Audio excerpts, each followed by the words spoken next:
ఈరోజు నేను ఒక వీడియో మీకు ట్యాక్స్ సేవింగ్స్ చాలామంది ఎంప్లాయీస్ ఉన్నారు కదండి, శాలరీ ఎంప్లాయీస్. వాళ్ళకు ఏ విధంగా వాళ్ళు ట్యాక్స్ సేవింగ్ చేసుకోవాలి, వాట్ ఆర్ ద డిడక్షన్స్, ఏమేమి డిడక్షన్స్ వస్తున్నాయి, వాట్ ఆర్ ద ఎగ్జామ్షన్స్, ఓకేనా, ఏటీసీ డిడక్షన్స్, ఏమేమి వాళ్ళకి బెనిఫిట్స్, ఇందులో ఏ ఇన్వెస్ట్మెంట్ చేస్తే ఎంత ట్యాక్స్ సేవింగ్ అవుతుంది, అవన్నీ నేను ఎక్స్ప్లెయిన్ చేయాలనుకుంటున్నాను. So let's come to the point. చూడండి,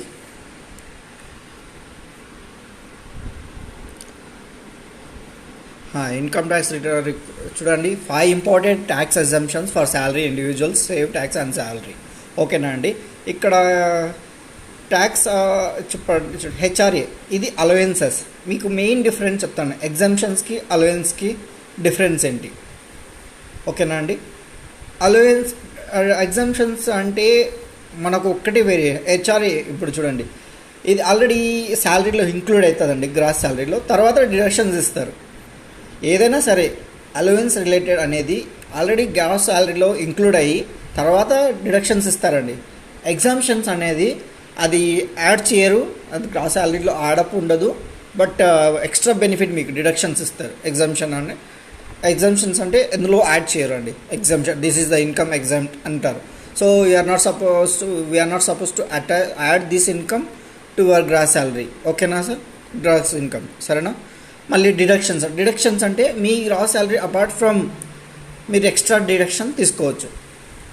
ఇక్కడ అలవెన్సెస్ అని చెప్తున్నానండి. అలవెన్స్ అంటే హెచ్ఆర్ఏ మీకు తెలుసు కదండి. హెచ్ఆర్ఏ ఎందుకు, మీ శాలరీ స్లిప్లో హెచ్ఆర్ఏ అని బ్రేకప్ ఉంటుంది. సో ఎవరికి బేసిక్ శాలరీ డైరెక్ట్గా ఇయ్యరు కదా. శాలరీ అనేది ప్రతి ఎంప్లాయీకి వాళ్ళ శాలరీ స్లిప్లో చాలా స్టెప్స్ ఉంటాయి, I mean variations. So as per wages act, labour act, చాలా కంప్లైంట్స్ ప్రకారంగా బేసిక్ శాలరీ ఎంత ఉండాలి, ఏ విధంగా ఉండాలి అన్న వాళ్ళ స్ట్రక్చర్ ఉంటుంది. సో ఆ విధంగా హెచ్ఆర్ఏ అనేది హౌస్ రెంట్ అలవెన్స్, ఇది కూడా మనకు గ్రాస్ శాలరీలో ఇంక్లూడ్ అవుతుందండి. వాళ్ళు ఇంత అమౌంట్ ఇస్తారు, సరేనా. చూడండి ఏ విధంగా కంప్యూట్ చేసి. ఫస్ట్ స్టెప్ ఇది హెచ్ఆర్ఏ, హౌస్ రెంట్ అలవెన్స్. ఇది మన ఎక్కడైనా మనం రెంట్కి ఉన్నామంటే, సరే ఐఎమ్ డూయింగ్ జాబ్ అండి, నేను చేస్తున్నాను జాబ్, నేను బయట హాస్టల్లో కానీ పీజీలో కానీ రూమ్లో కానీ ఉండాల్సిందే, తప్పదు కదండి. అప్పుడు నాకు రెంట్ ఎక్స్పెన్సెస్ అవుతాయి. సో దాన్ని హెచ్ఆర్ఏగా మనం డిడక్షన్ తీసుకోవచ్చు, ఇక్కడ తీసుకోవచ్చు, అలవెన్సెస్ డిడక్షన్ తీసుకోవచ్చు, సరేనా అండి. ఇది ఏ సెక్షన్ కిందకి పోతుందంటే 1013A సెక్షన్ కిందకి పోతుంది. ఇది మెయిన్ ఈ సెక్షన్ ఎందుకంటే మనకు చూడండి, rented apartment eligible only house rent allowance. Employer మనకు ఇస్తున్నప్పుడే మాత్రమే ఈ డిడక్షన్ వస్తుందండి. నేను మన శాలరీలో హెచ్ఆర్ఏ అని ఉంటేనే మనకు హెచ్ఆర్ఏ డిడక్షన్ ఉంటుందండి. అక్కడ మన శాలరీలో హెచ్ఆర్ఏ రాలేదు, అలాంటప్పుడు మనకు డిడక్షన్ తీసుకోనికి ఎలిజిబిలిటీ లేదండి. చూడండి దీనికి కంప్యూటేషన్ ఎలా చేస్తారంటే, ఇక్కడ చూడండి, list of 3 pointers can be claimed. ఓకేనా. Actual HRA received by SSC అంటే హెచ్ఆర్ఏ వాళ్ళ శాలరీ స్లిప్ ఎంత అమౌంట్ రిసీవ్ అయింది, సరేనా. ఒకటి ఫస్ట్ లైక్ సపోజ్ వాళ్ళ శాలరీలో 10,000 డైలీ మంత్లీ వస్తుంది అనుకోండి. సో పర్ మంత్లీ 12 మంత్స్కి ఆ విధంగా క్యాల్కులేట్ చేయొచ్చు. లేకపోతే మంత్లీ తీసుకోండి. రెంట్ పెయిడ్ అంటే ఆ మంత్కి రెంట్ ఎంత పే చేశారు, సరేనా. Rent paid minus by 10% of basic salary and DNS allowance, సరేనా. తర్వాత 40% of salary, basic salary plus DNS allowance for non metro cities. ఇందులో మళ్ళీ 2 కేటగిరీస్ అండి. మెట్రో సిటీస్కి అయితే 50% ఇస్తారు. మెట్రో సిటీస్ అంటే చెన్నై, ఇవన్నీ ఉంటాయి కదండి, 5 సిటీస్లో. But other than these places 40% ఉంటుందండి, ఓకేనా. ఇందులో మెయిన్ కండిషన్ ఏమంటే మనకు హెచ్ఆర్ఏ రావాలంటే మనం యాక్చువల్ రెంట్ పే చేసి ఉండాలండి. మనకు హెచ్ఆర్ఏ రిసీవ్ అవ్వాలి ఫర్ మన శాలరీలో, మన శాలరీ స్లిప్లో హెచ్ఆర్ఏ అని ఉండాలి, సరేనా. అదే మనం రెంట్ ల్యాండ్ లార్డ్కి మనం పే చేసి ఉండాలండి. సపోజ్ మనం 12 మంత్స్ ఉన్నామండి, ఒక మంత్ రెంట్ పే చేయలేదు, సరేనా. మనకు హెచ్ఆర్ఏ వచ్చింది, అప్పుడు ఆ మంత్ని మనం ఎక్స్క్లూడ్ చేయాలండి, తీసుకోకూడదు, సరేనా. యాక్చువల్ రెంట్ పే చేస్తేనే మనం, ఇప్పుడు మన ఓన్గా ఉండి మన ప్రాపర్టీకి మనం పే చేస్తున్నాం అంటే అది కుదరదండి, అది తీసుకోనికి ఉండదు, పాసిబిలిటీ లేదు, సరేనా. నెక్స్ట్ స్టాండర్డ్ డిడక్షన్, మీకు తెలుసు కదండి. స్టాండర్డ్ డిడక్షన్ ఫస్ట్ స్టార్టింగ్లో 40,000 ఉండే, తర్వాత ఇప్పుడు ఎగ్జామ్ ఇంకా పెంచినారు 50,000. దీన్ని ఎటువంటి షో చేయని అవసరం లేదండి. ఆటోమేటిక్గా మనం ఫైల్ చేస్తాం కదండి. ఇన్కమ్ ట్యాక్స్ రిటర్న్ ఫైలింగ్ జూలైలో ఫైల్ చేస్తాం కదా. Actually income tax filing return due date for ఇండివిజువల్గా అయితే as per income tax act July 31st అండి. సో అప్పుడు మనం ఫైల్ చేసేటప్పుడు ఆటోమేటిక్గా ఇది చూపిస్తుందండి 50,000. ఓకేనా. నెక్స్ట్ దీంతో పాటు మనకు ఇంకోటి ఎగ్జామ్షన్ చూస్తారు 2,400 2,500. అది ఏంటంటే ప్రొఫెషనల్ ట్యాక్స్ అండి. అది చాలామంది మిస్ చేస్తూ ఉంటారు. ప్రొఫెషనల్ ట్యాక్స్ మనం పే చేస్తాం కదండి monthly 200. Depends on state category. అది ఎందుకు అది మనం మరి చాలామంది అడుగుతుంటారండి ఇది ప్రొఫెషనల్ ట్యాక్స్ రిఫండ్ వస్తుందా అని. బట్ నేను చెప్తున్నాను, అది ప్రొఫెషనల్ ట్యాక్స్ అనేది స్టేట్ గవర్నమెంట్ మన వాళ్ళ స్టేట్లో ఉండి మనం సంపాదించుకుంటున్నాం కాబట్టి వాళ్ళకు పే చేయాలండి. సరేనా. మెయిన్ గవర్నమెంట్కి రెవెన్యూ ఎక్కడ అంటే ట్యాక్సే కదండి. సో అది మనం ఇక్కడ బట్ సెంట్రల్ గవర్నమెంట్ స్టేట్ను పే చేసావు కాబట్టి ఆ 200 డిడక్షన్ తీసుకోవా నా దాంట్లో నుంచి అని చెప్పారండి. సో 200 into 12 months ఎంత అండి 2,400 డిడక్షన్ తీసుకోవచ్చండి. నెక్స్ట్ ట్రావెల్ అలవెన్స్ చూడండి. ఇవన్నీ అండర్ సెక్షన్ 10 కిందకి వస్తాయండి. ట్రావెల్ అలవెన్స్ మంత్లీ వాళ్ళు 1,600 per month ఇస్తారండి. అందులో చూడండి పర్ ఇయర్ 19,200 మ్యాక్సిమం. ఓకే, అంతకన్నా ఎక్కువ లేదు. మినిమం 1,600, మ్యాక్సిమం 19,200 అలవెన్స్ ఉంటుందండి. అంటే మీ శాలరీ స్లిప్లో అలవెన్స్ అని వర్డ్ ఇచ్చినప్పుడు మనం తీసుకోవచ్చండి. ఓకేనా అండి. లైక్ సపోజ్ ఏ విధంగా అంటే చెప్తానండి. ఇప్పుడు నేను ఒక ఆఫీస్ పర్టికులర్ బెంగళూరులో ఉంటానండి. బట్ మా ఆఫీస్ నాకు దగ్గరలో ఏముండదు అండి. మాకు రూమ్కి కనీసం 20 kilometers ఉంటుంది. నేను అమీర్పేటలో మారతహల్లిలో ఉంటే మా ఆఫీస్ చాలా దూరం ఉంటుంది 20 kilometers. సో అక్కడి నుంచి క్యాబ్ వాళ్ళే ప్రొవైడ్ చేస్తారు. ఒకవేళ క్యాబ్ ప్రొవైడ్ చేయకపోతే మనకు సెల్ఫ్గా మనం ఆప్ చేయకపోతే మనకు ఖర్చు అవుతుంది కదండి. ఆ ఎక్స్పెన్సెస్ మనం క్లెయిమ్ చేసుకోవచ్చు, డిడక్షన్ పెట్టుకోవచ్చు. సరేనా. వాళ్ళు ఇస్తారు మనకు ఆ ఇచ్చే అమౌంట్ మళ్ళీ వాళ్ళు గ్రాస్ శాలరీలో యాడ్ చేస్తారు కాబట్టి మనం దీన్ని డిడక్షన్ కింద తీసుకోవచ్చండి. సరేనా. చిల్డ్రన్ ఎడ్యుకేషన్ అలవెన్స్ అండి. Section 10(14) your employer may have of education allowance for children. ఇది చాలామందికి డౌట్ ఉంటుందండి. Children education allowance under section 10 కిందనే వస్తుందండి. ఇది చాలామందికి ఎంప్లాయీస్ మ్యారేజ్ వాళ్ళ చిల్డ్రన్స్ వాళ్ళ ఫ్యామిలీ ఉంటారు కదండి. ఈ చాలామంది ఈ సెక్షన్ గురించి ఆలోచించరు. సరేనా. ఇక్కడ చూడండి ఏంటి అని ఈ per month deduction 100 rupees exemption ఇస్తారు. ఓకే, మ్యాక్సిమం 2 చిల్డ్రన్స్కి. సరేనా. 100 rupees minimum. Okay, 1,500 rupees per annum for maximum 2 children అంటే 2,400 మనం క్లెయిమ్ చేసుకోవచ్చు అండి 100 rupees per month కింద. ఓకే, మ్యాక్సిమము 2,400 టోటల్ అమౌంట్ మనం క్లెయిమ్ చేసుకోవచ్చు 2 childrenకి. తర్వాత రీసెర్చ్ అలవెన్స్ అనేది ఇప్పుడు గ్రాంటింగ్ రీసెర్చ్ అలవెన్స్ అంటే చాలామంది రీసెర్చ్ ఫీల్డ్లో మనం ఎంప్లాయీస్ అంటే రీసెర్చ్ అంతా ఆపరేషనల్స్ ఉంటారు కదా. అక్కడ ఇది మనకు ఎక్సెప్షనల్, అందరికీ వర్తించవద్దు. Granting research allowance and percent academic research professional skills upgrade అది అంటే మనం ఇది ఎక్స్ట్రా రీసెర్చ్. ఇది మనం ఆల్రెడీ ఎంప్లాయీస్ ఉంటారండి.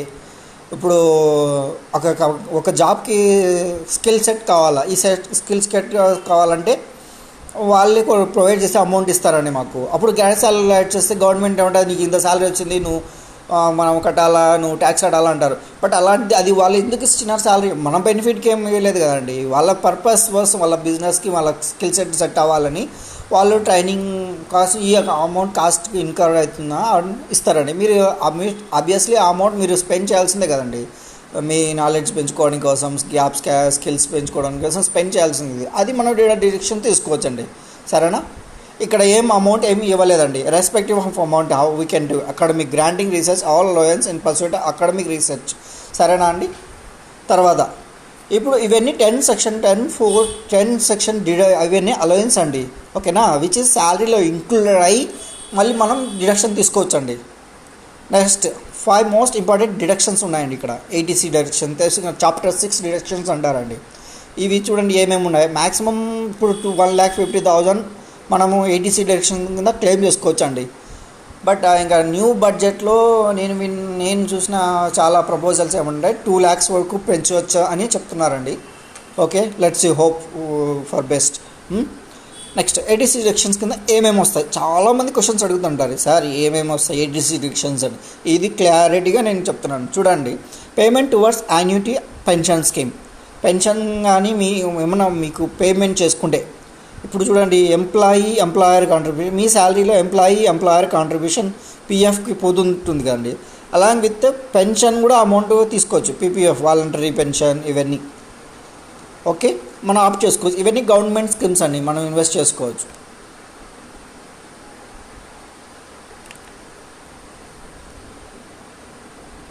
తర్వాత ట్యూషన్ ఫీజ్ ఫర్ చిల్డ్రన్, అంటే ట్యూషన్ ఫీజ్ వాళ్ళ చిల్డ్రన్ అంటే మీకు ఆబ్వియస్లీ సిటీలలో ఈవినింగ్ ట్యూషన్కి వెళ్తారు కదండి, అపార్ట్ ఫ్రమ్ స్కూల్ ట్యూషన్స్, అది ఏమైనా ఫీజు ఉంటే దానికి బిల్స్ మనం తీసుకొని చూసుకొని తీసుకోవచ్చండి. క్లెయిమ్ ఏటీసీ డైరెక్షన్ కింద వస్తుంది.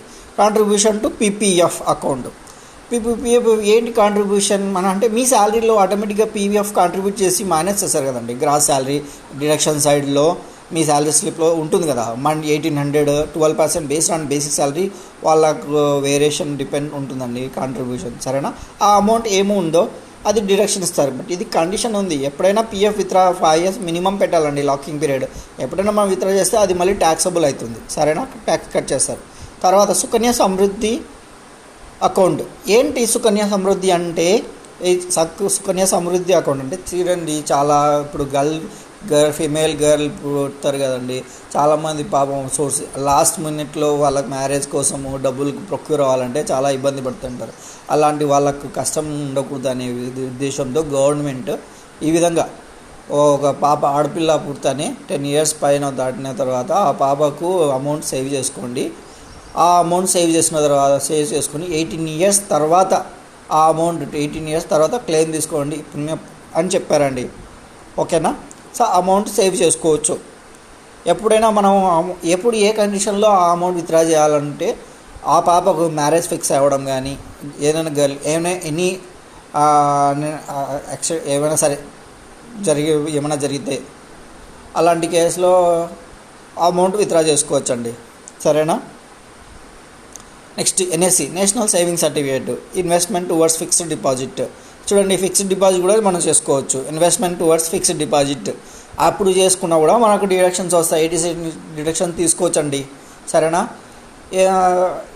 ఎందుకు మరి ఫిక్స్డ్ డిపాజిట్ గవర్నమెంట్ ఎందుకు ఇది ఎంకరేజ్ చేస్తుందంటే, మీరు ఫిక్స్డ్ డిపాజిట్ చేసుకుంటారండి, ఇది one type of saving government ఆలోచిస్తూ ఉంటుంది.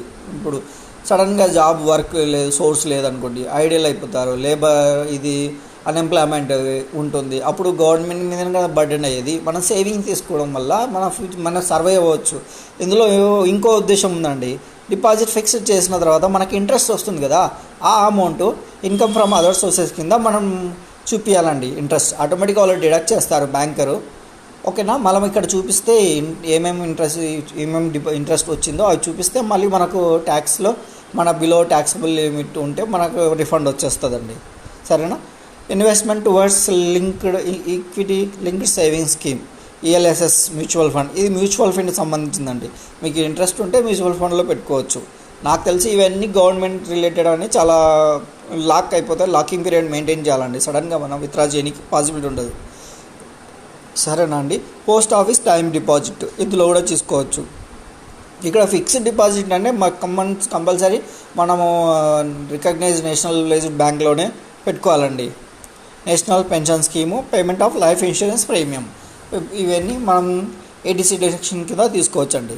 తర్వాత ATD deductions for medical insurance, ఏంటి ఇది ఏటీడీ అంటే? మెడికల్ ఇన్సూరెన్స్ అండి. ఇప్పుడు మనము ఎంప్లాయీ మెడికల్ ఇన్సూరెన్స్ చేస్తారు కదండి, వాళ్ళు మనం ఆప్ట్ చేసుకోవచ్చు. ప్రతి ఎంప్లాయీకి ఇన్సూరెన్స్ ఉచితంగా ఇస్తారు. అందులో చూడండి ఈడ ఎట్లా సెక్షన్ ఇచ్చినారు, ఏ విధంగా family medical insurance premium for self, spouse and kids and dependent parents, సరేనా అండి. ఇక్కడ ఫ్యామిలీ అనే వర్డ్ అంటే ఎవరెవరు వస్తారంటే మన సెల్ఫ్గా స్పౌస్ భార్య కానీ భర్త కానీ, ఓకేనా. కిడ్స్ ఓకేనా. డిపెండెంట్ పేరెంట్స్ మనకు డిపెండెంట్ అయితే, మన మీద డిపెండెంట్ అయినప్పుడు వాళ్ళకు క్లెయిమ్ చేసుకోవచ్చు అండి మెడికల్ ఇన్సూరెన్స్. ఇప్పుడు నేను మెడికల్ ఇన్సూరెన్స్ కట్టానండి, ఆ అమౌంట్ మనకు నేను ఎక్స్పెన్స్ చేశాను కదా, అది మనము ఏటీడీ కింద తీసుకోవచ్చు అండి. ఏటీడీ స్పెన్స్ చిల్డ్రన్ పేరెంట్స్ చూడండి, బిలో 60 years ఉండాలి పేరెంట్స్, 25,000 రూపీస్. ఓకేనా. This limit relax to 50,000 for senior citizen. సరేనా అండి.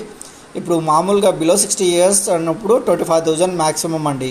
అదే 60 years అబవ్ ఉంటే 50,000 మ్యాక్సిమం ఇచ్చారండి. ఓకేనా. దాని అపార్ట్ ఫ్రమ్ ఇది కూడా ఒకటి 5,000 ఒకటి ఇచ్చినారండి. మెడికల్ చెకప్ అంటే మనకు ఏం రాకుండా మనం చెక్ చేసుకుంటాం కదండి మెడికల్ చెకప్, అది కూడా మనం తీసుకోవచ్చండి. సరేనా అండి. ఓకే అండి. Next section 24 deductions of interest paid on home loans. ఇది ఏంటంటారు చెప్పండి. మనకు హౌసింగ్ మనం నేను చాలా బెస్ట్ ఇన్వెస్ట్మెంట్ ప్లాన్ ఏది నేను చాలామంది సజెషన్ చేస్తానంటే, సో మీరు హోమ్ లోన్ తీసుకోండి సార్, ఇది క్లెయిమ్ తీసుకోండి, మంచిగా ఉంటుంది, మీకు మంచిగా బెనిఫిట్ అవుతుంది అని నేను చాలామంది సజెషన్ ఇస్తానండి.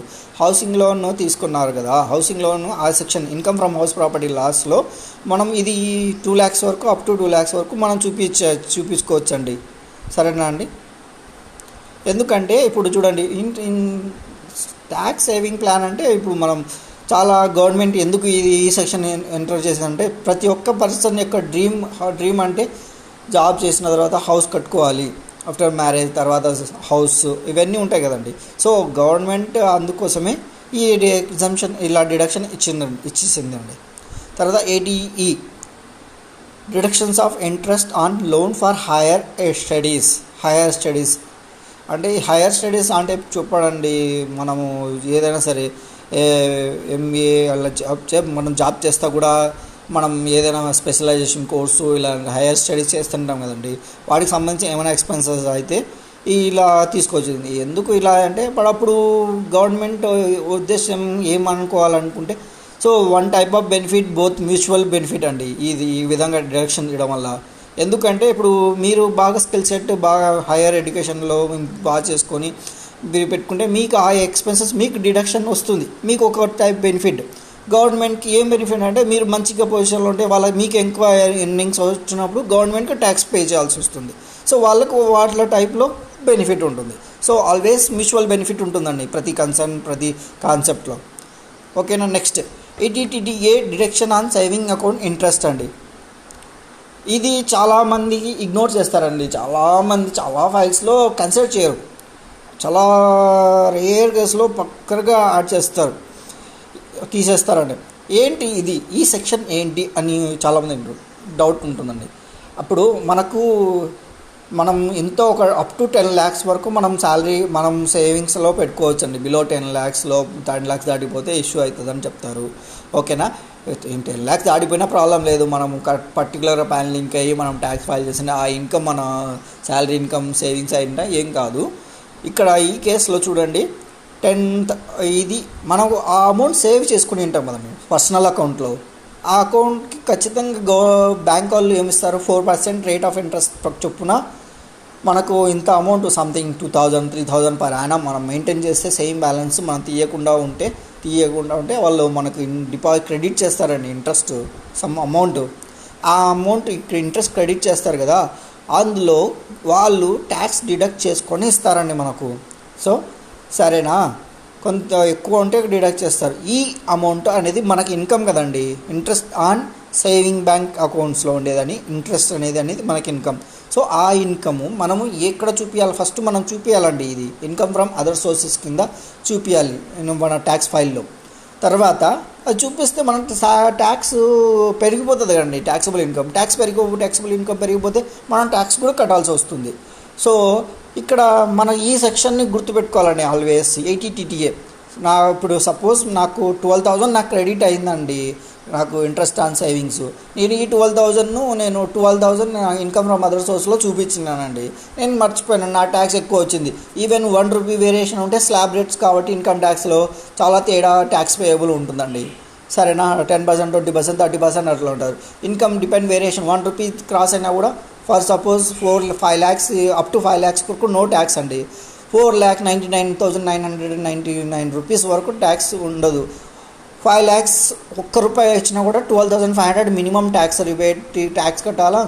ఓకే, ఇష్టం దాని సెస్ ఎడ్యుకేషన్ సెస్ ఇవన్నీ కట్టాలి. అప్ టు 13,000 సంథింగ్ అరౌండ్ ఉంటుందండి. ఓకేనా. ఈ విధంగా ఇక్కడ నేను 12,000 నేను ఇన్కమ్ ఫ్రమ్ అదర్స్ చూశాను. నాకు సడన్గా గుర్తుకొచ్చింది this is section related to particular. So నేను ఈ చాప్టర్ 6 డిడక్షన్ సైడ్ చూపించి 80TDAలో నేను 10,000 అండి, మ్యాక్సిమం 10,000 క్లెయిమ్ చేసుకోవచ్చండి. ఫర్ సపోజ్ మీకు 8,000 మీకు క్రెడిట్ అయిందనుకోండి, 8,000 చూపిస్తారు, 8,000 మాత్రమే క్లెయిమ్ చేసుకోవాలి. ఓకేనా, అక్కడ చూపించాలి. 10,000 క్లెయిమ్ చేసుకోనికి లేదండి. మ్యాక్సిమం అంటే దానికన్నా మించిపోకూడదు. మీకు ఎంతైనా క్రెడిట్ అవ్వని, 20,000 క్రెడిట్ అవ్వని, but you can claim only 10,000 up to max. ఓకేనా అండి, అది డోంట్ గెట్ కన్ఫ్యూజ్. ఓకేనా. కంక్లూజన్స్ చెప్పండి.